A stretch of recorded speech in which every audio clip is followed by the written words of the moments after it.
My name is Ankit Shrivastava, and this is my Civic mirror reflection, SciTech style. Welcome to Samosaland, a small island nation in the middle of the Pacific Ocean. Unlike this paperclip, which is held up by surface tension in this water, our island was formed with volcanic activity. It was quickly colonized by three separate ideological groups. These groups formed political parties. The first, the Progressive Party, believed in capitalism and democracy. The second, the Trippy Party, believed in socialism and democracy. And the third, the Chutney Party, believed in dictatorship and capitalism again.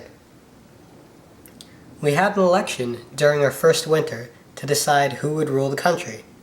The Progressive Party and the Chutney Party both won 2 seats, while the Trippy Party won 3. Then we progressed to our first House of Commons session, where we decided what laws would govern our country. But when the time came to vote on bills, it turns out that one of the MPs was corrupt. Now, similar to the reaction of this vinegar and baking soda, the people's anger bubbled over. But there was nothing they could do, because all the bills had already been passed. There was no system in place to stop corruption. Unlike Canadian democracy. In Canadian government, it's harder to corrupt MPs because they're paid to stay loyal, and it's difficult to corrupt a large enough number to pass your bills. However, in a small country like ours, 1 MP was all it took. This system was more like an oligarchy than a Canadian democracy because there were a small group of people controlling all the laws. With these laws passed, we then moved on to spring and our open market.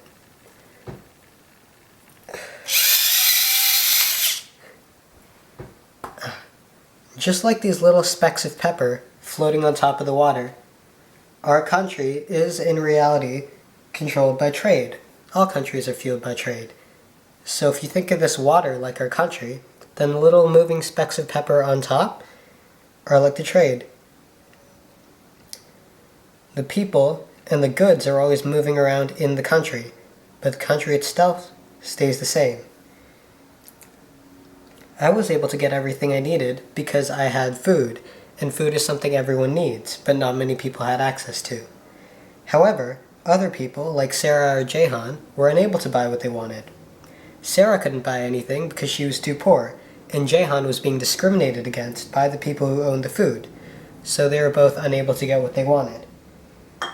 This is why our country, Canada, provides homeless shelter and food, so that if you're too poor, you're not going to die. You can still survive. We have homeless shelters and food for the homeless paid for by our taxes. This is because we care about all our citizens, even the poor ones. In addition, our Charter of Rights and Freedoms ensures freedom from discrimination, so things like this don't arise in Canada. That summer, we had our town hall. Town hall is an event where all the citizens voiced their complaints with the current government. What the government had been doing was, like the refraction of this water in this pencil, bending the truth to show what they wanted. But the people realized that they weren't getting enough food or shelter, and there were prohibitively high prices. The government wasn't doing enough to regulate, and people were dying. Our Canadian government has regulation so that it's not impossible to find food or shelter because those are necessary. And they also make sure that nobody gets discriminated against.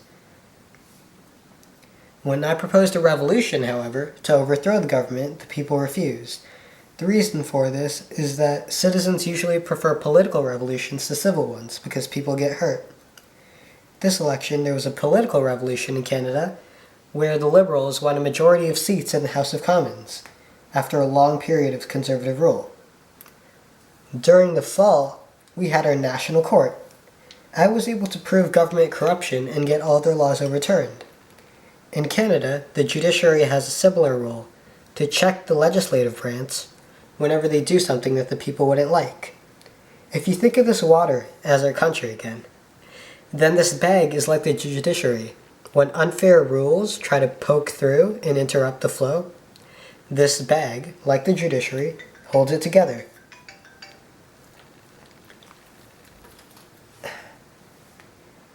So in summary, we created a tumultuous, semi-democratic, capitalist country which tried to be similar to Canada but ended up being more like Hong Kong.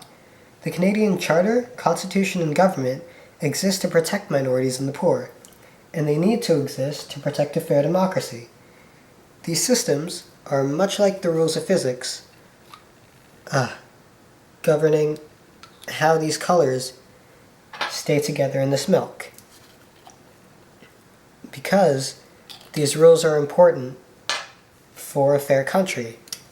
And when things like the Charter and the Constitution and our government are applied right, instead of having chaos like we did in our country, we can have beauty.